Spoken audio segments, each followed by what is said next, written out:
इस वक्त की बड़ी खबर दर्शकों को मैं बताना चाहता हूं। राज्यसभा चुनाव को लेकर सियासी संग्राम किस कदर हावी है हरियाणा की राजनीति पर, इसका एक और बड़ा उदाहरण आपके सामने आएगा। ये बात रुकने का नाम नहीं ले रही है। राज्यसभा चुनाव में क्रॉस वोटिंग का मामला था। बड़ी खबर यह कि कांग्रेस के विधायक मोहम्मद इसराइल जिन्होंने क्रॉस वोटिंग की, उनके परिवार में ही टूट फूट हो रही है। मोहम्मद इसराइल के बेटे नाजिम चौधरी सामने आए, उन्होंने बड़ी बात कही है। मोहम्मद इसराइल के बेटे नाजिम चौधरी का बड़ा खुलासा यह है कि मेरे परिवार का एक और सदस्य इसमें शामिल है। मेरे चाचा डीएसपी एमएस खान शामिल हैं। मैं अपने पिता और चाचा से सारे रिश्ते तोड़ता हूं। नाजिम चौधरी कह रहे हैं मोहम्मद इसराइल के बेटे, मेरे पिता से कोई संबंध नहीं है और ना ही भविष्य में होगा। नाजिम चौधरी कह रहे हैं, सुनिए उनका बयान, उसके बाद चर्चा करेंगे। एमएलए को कोई पूरी ट्रेनिंग दी जाती है वोट करने के लिए, और उस ट्रेनिंग में कोई इतनी ये कोई ऐसी गलती नहीं है कि ये जानबूझ के ही होती हैं इस तरह की गलतियां। और अगर इनके नाम भी बाहर आ जाएंगे 9 एमएलए के खिलाफ, मुझे लगता है कि एक्शन होना चाहिए। मेरे फादर के खिलाफ भी होना चाहिए, मेरे फादर भी उसी में शामिल है, और ये इन 4 के खिलाफ भी होना चाहिए। मैं खफा हूँ, खफा ही नहीं बल्कि अब तो खफा वाली स्टेज तो निकल चुकी है। मैं आपके माध्यम से ये बात क्लियर कर देना चाहता हूँ कि आज के बाद से मैं इस बात को अनाउंस कर रहा हूँ कि मेरे फादर से कोई रिश्ते नहीं है, ना ही आगे जीवन में होने वाले हैं। और अब आगे आने वाले समय का नहीं पता, आने वाले समय में क्या होगा, लेकिन मेरे उनसे रिश्ते तो नहीं रहेंगे। और इस काम में मेरे परिवार से एक और आदमी शामिल है, मेरे चाचा डीएसपी एमएस खान, ना ही उनसे मेरे कोई रिश्ते रहेंगे। इन 2 लोगों से मेरे परिवार में मेरा कोई रिश्ता नहीं रहेगा। बाकी लोग परिवार में जो भी है मेरे सबसे रिश्ते रहेंगे। एमएलए देवेंद्र कौशिक, ये तो एक बड़ा एग्जाम्पल सेट हो गया। ऐसा तो बहुत कम सुनने को मिलता है। ठीक है, 2 परिवार, 2 भाई अलग होते हुए नजर आते हैं राजनीति की खातिर, लेकिन एक बेटा अपने पिता से, और पिता अगर बेटे को बेदखल कर दे तो आजकल हैरानी नहीं होती, लेकिन बेटा कह रहा है कि मेरे पिता से रिश्ता नहीं होगा, ना आज ना आने वाले वक्त में, ना चाचा से होगा, सिर्फ इस खातिर कि उन्होंने राज्यसभा चुनाव में कांग्रेस पार्टी के कैंडिडेट के खिलाफ और क्रॉस वोटिंग की, कांग्रेस को नुकसान पहुंचाया।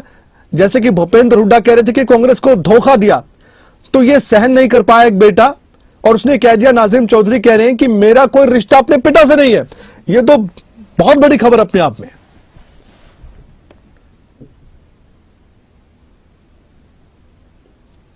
कमल जी, निश्चित तौर से देखिए, जिस तरह से नाजिम मोहम्मद की तरफ से जो ये बयान सामने आया है, ऐसे में राजनीतिक तौर पर ये कहीं ना कहीं चर्चा का विषय पूरे इलाके में बना हुआ है कि एक पिता जो विधायक हैं कांग्रेस के मोहम्मद इसराइल, उनका बेटा इसलिए उनसे दूरी बना लेता है क्योंकि उन्होंने क्रॉस वोटिंग का उन पर आरोप लगाया गया है। कांग्रेस की तरफ से उनको नोटिस दिया गया है, क्रॉस वोटिंग करने को लेकर उनसे जवाब मांगा गया है। ऐसे में बताया यह भी जा रहा है कि नाजिम खुद दिल्ली पहुंचकर कांग्रेसी नेताओं से, बड़े नेताओं से मुलाकात की है, और उसके बाद में उनकी तरफ से यह बयान दिया गया है। यानी कि जिस तरह से कल ईद का भी दिन था और ईद पर वो हतीन में ही थे और वहां ईद मनाई जा रही थी, उसी बीच में बताया यह भी जा रहा है कि पलवल के डीसी और एसपी खुद वहां मोहम्मद इसराइल के यहां पहुंचे थे ईद की बधाई देने के लिए। और उसके बाद में जो नाजिम मोहम्मद है, जो बेटे हैं मोहम्मद इसराइल के, वो वहां से निकलकर दिल्ली पहुंचे हैं। बड़े नेताओं से उनकी मुलाकात हुई और उसके बाद में ये रिश्ते तोड़ने के, आर्थिक तौर पर, राजनीतिक तौर पर, पारिवारिक तौर पर ये रिश्ते तोड़ने का ऐलान नाजिम की तरफ से दिल्ली में बैठकर किया गया। और वजह यही बताई गई है, क्रॉस वोटिंग में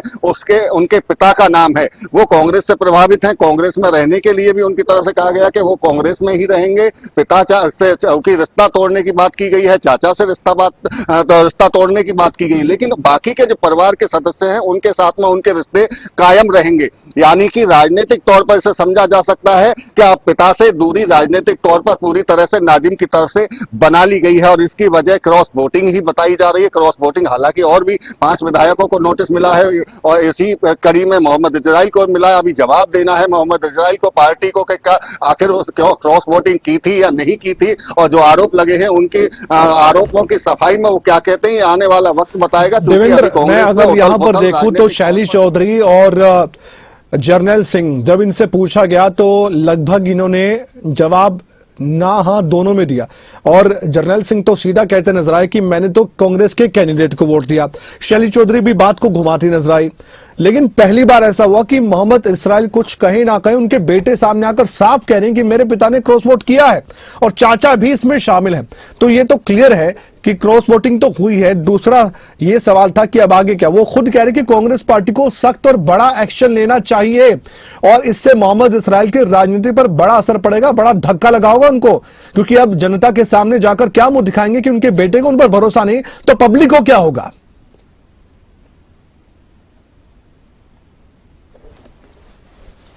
निश्चित तौर से देखिए, बिल्कुल, क्योंकि जिस तरह से नाजिम ने बयान दिया है और बता के खिलाफ में बयान दिया है, रिश्ता तोड़ने की बात राजनीतिक तौर पर की गई है। वो हथीन विधानसभा क्षेत्र में चूंकि बेटा जो नाजिम है वो भी सक्रिय रहे हैं राजनीतिक तौर पर, तो ऐसे में माना जा सकता है कि आने वाले दिनों में ये जो दूरी पिता से बनाई गई है राजनीतिक तौर पर, कहीं ना कहीं इसका फायदा नाजिम मोहम्मद भी उठाने की कोशिश उसी विधानसभा में करेंगे पिता के सामने। और ऐसे में आगे आने वाला वक्त बताएगा हालांकि राजनीतिक तौर पर किस तरह का फैसला मोहम्मद इसराइल लेते हैं, या जो कि अब कांग्रेस के साथ में खड़े हुए नाजिम जो बेटे हैं वो तो दिखाई दे ही रहे हैं, क्योंकि राहुल गांधी से वो खुद प्रभावित बताए जाते हैं नाजिम चौधरी। और ऐसे में अब चूंकि कांग्रेस के साथ खड़े हैं और इनके खिलाफ में सख्त कार्रवाई करने की बात कह रहे हैं, कांग्रेस को बहुत बड़ी पार्टी के तौर पर वो बताते हुए साफ तौर से कह रहे हैं कि कितने बड़े नेता कांग्रेस पार्टी को छोड़ करके उन्होंने नाम भी गिनवाई, गुलाम नबी आजाद की बात करें, चाहे सिंधिया की बात करें। लेकिन इसके साथ साथ में जी बीच में रोकना चाहूंगा, मोहम्मद इसराइल क्या कुछ कह रहे हैं वो भी सुन लेते हैं एक बार। मुझे नोटिस मिला है, उस नोटिस का जब आप 2 दिन अपने कार्यकर्ताओं को सलाह मशवरा करेंगे, जो भी मसला होगा आपके सामने है, जो जवाब दूंगा वो भी आपके सामने है। 2 दिन मेरे कार्यकर्ता है, मेरी पूरी टीम, उसके साथ सलाह मशवरा करके जो जवाब दूंगा आपको पता है, और जवाब दूंगा तो अपना पक्ष जब रखूंगा अपने वर्कर से सलाह मशवरा करके रखूंगा। इससे ज्यादा मैं ये कुछ नहीं कहना चाहता। जब भी मैं आपको सबक करके सलाह मशवरा करके आपको बता दूंगा ये मेरा जवाब है, मेरा जवाब है, मैं नोटिस से जवाब दूंगा, नोटिस है। तो हर दिन कुछ ना कुछ आता है। एक अंतिम सवाल है देवेंद्र आपसे, कांग्रेस पार्टी को लेकर अभी भी ऐसा लग रहा है कि आज ये खबर, आज कल को पता नहीं क्या खबर आ जाए। कभी कोई विधायक प्रदर्शन करता है, कभी कोई विधायक अपनी पार्टी पर सवाल उठाता है, कभी 5 विधायकों पर सवाल उठता है, कभी डिमांड उठती है कि 4 जिन्होंने वोट किया उनका वोट रद्द हुआ, उनके नाम क्यों नहीं बताए जा रहे, कभी दीपेंद्र हुड्डा आईएएस पर सवाल उठाते। ये चल क्या रहा है? मैंने कल भी इस पर जिक्र करते हुए चर्चा की थी कि हरियाणा की राजनीति को राज्यसभा चुनाव पर अटका दिया गया, जबकि वो राज्यसभा चुनाव हो चुका है, रिजल्ट आ चुका है, लेकिन कांग्रेस पार्टी अभी भी कंफ्यूजन की स्थिति में क्यों है ये समझ से परे है।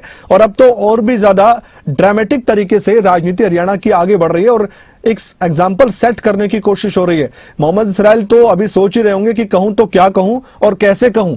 जो हो गया वो होना नहीं चाहिए था, क्योंकि क्रॉस वोट जिन्होंने किया उनको तो लग रहा होगा कि सतीश नांदल को लेकर बीजेपी ने स्ट्रेटेजी बनाई है तो कामयाब हो जाएगी, इतिहास गवाह है, कामयाबी मिली भी है, लेकिन इस बार ऐसा नहीं हुआ। तो कुल मिलाकर बहुत बड़ा पॉलिटिकल गेम चल रहा है, ऐसा लग रहा है।